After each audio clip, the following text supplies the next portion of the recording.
Guys, and welcome to the first episode of the Bounce It podcast with your podcast leaders, Kaz and Greg.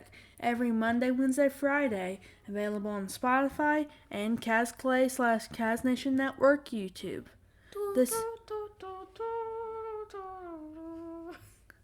This is our first episode of hopefully will be many.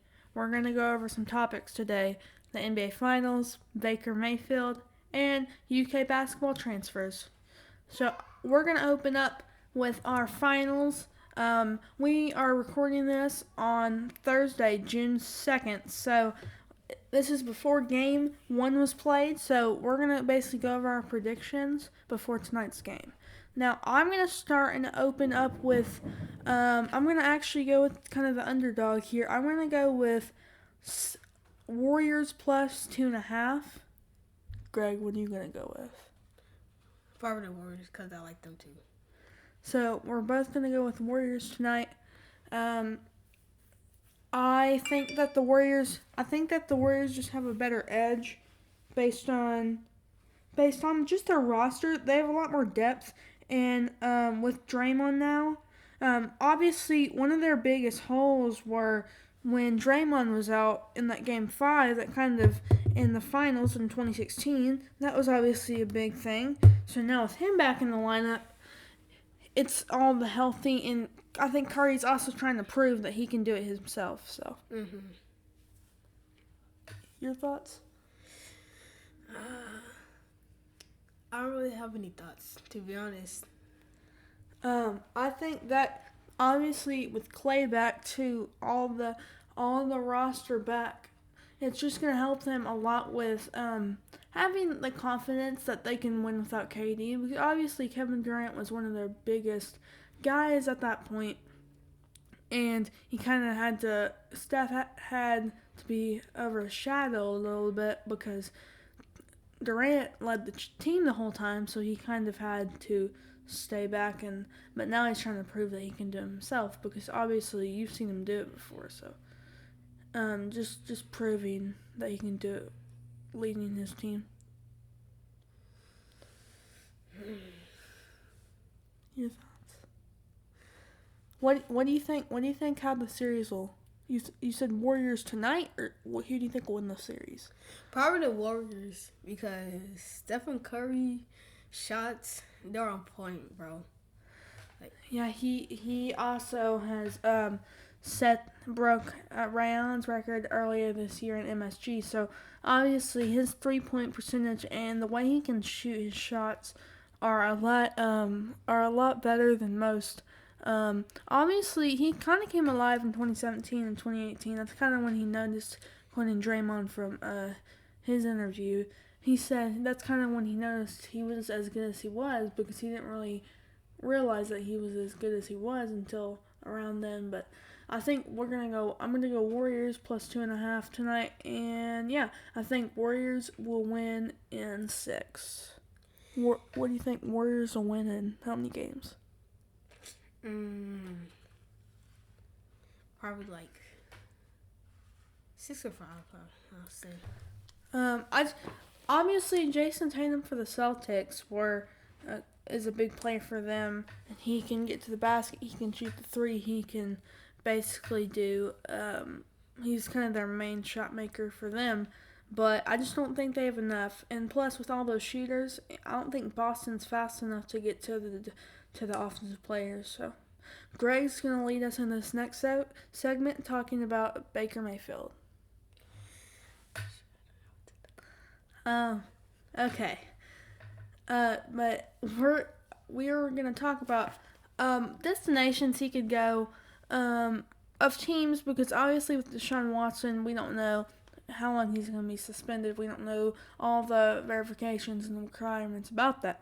So we are trying to figure out places that he could go. And I've came up with a list of 2 teams that could be possible. Now, obviously, the Falcons lost Matt Ryan to the Colts, and the football team got Carson Wentz. So both of those teams are out, kind of.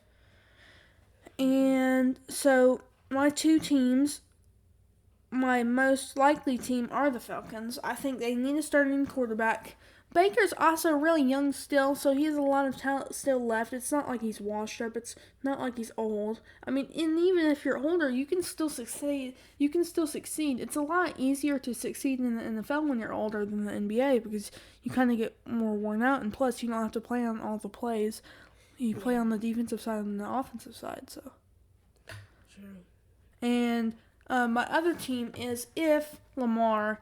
That's a big if. If Lamar doesn't stay with the Ravens, I think they're going to take a shot with Baker because they need. Now, Baker obviously doesn't have the mobility and running ability that Lamar does, but he has the arm strength and some of the running ability. So I think both of those are good things that he could go to. I think Baker's a great talent, and I think he still has a lot of strength in him. So. Greg, any last thoughts, like, on the topic of that? Yeah, I think Baker Mayfield might get, like...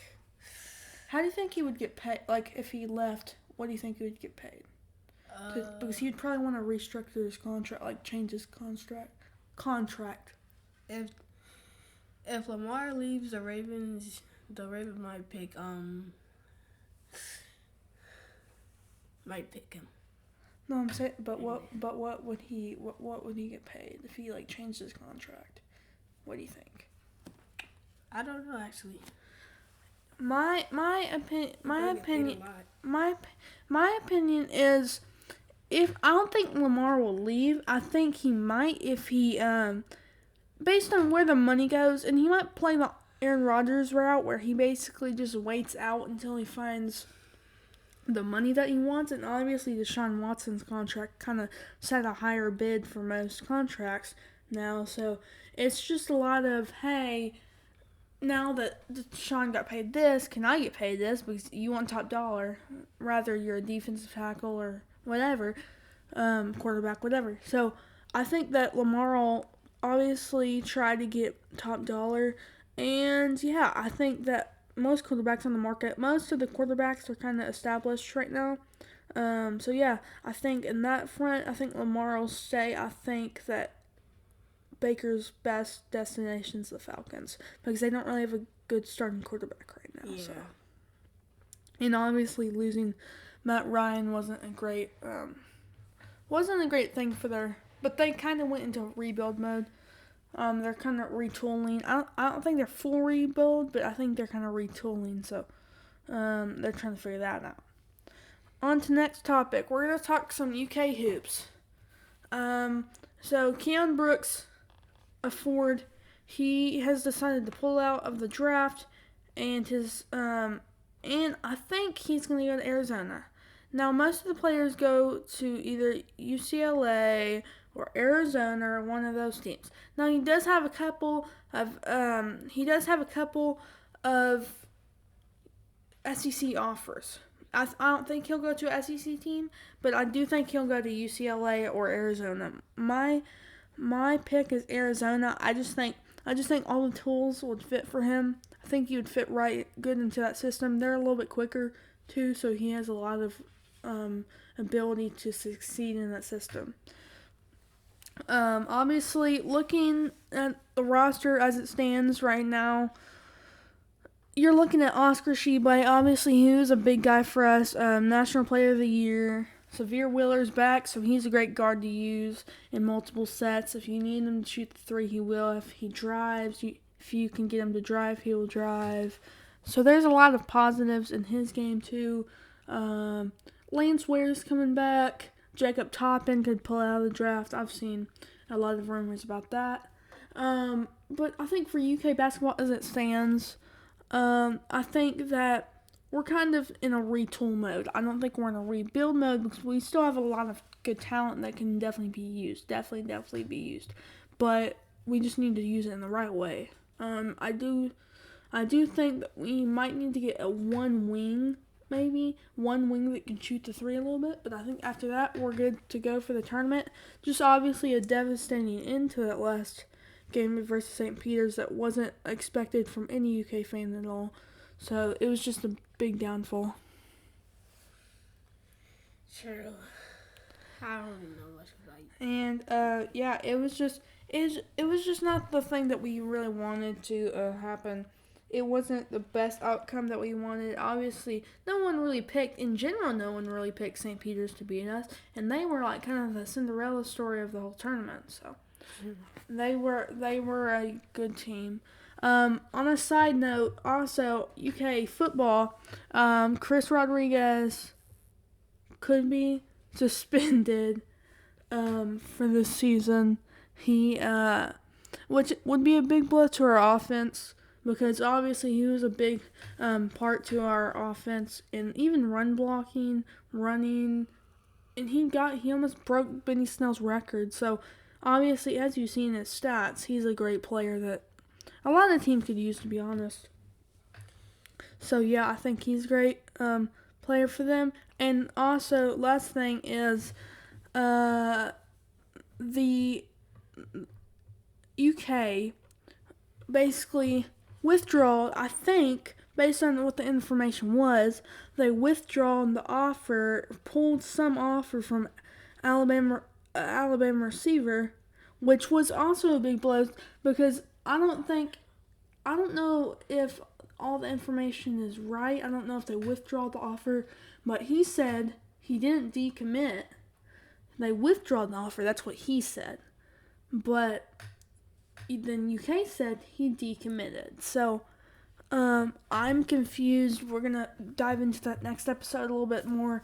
But he was a big loss that hopefully we can still figure out a way to get him, because he played in the college football playoff and we've not been there in forever. So that would have been a great experience for our team and our wide receiver room. But in the positive way, Dane Key's here, and we have a couple other guys. So that's probably our deepest position. Our wide receiver room is probably our deepest position. And I'm going to let our wide receiver, what do you think about our wide receiver room? Yeah, it's good. It's really good, because it's probably our deepest position, and I don't think we'd ever. Now, obviously, our running backs are okay. We have Devasier coming back, but if we lose Chris Rodriguez, that would be a big problem. Yeah. Because he broke a lot of records that could probably not be broken. Almost broke. So that is our first episode of the Bounce It Podcast. Thank you all for listening, and see you guys later. Peace.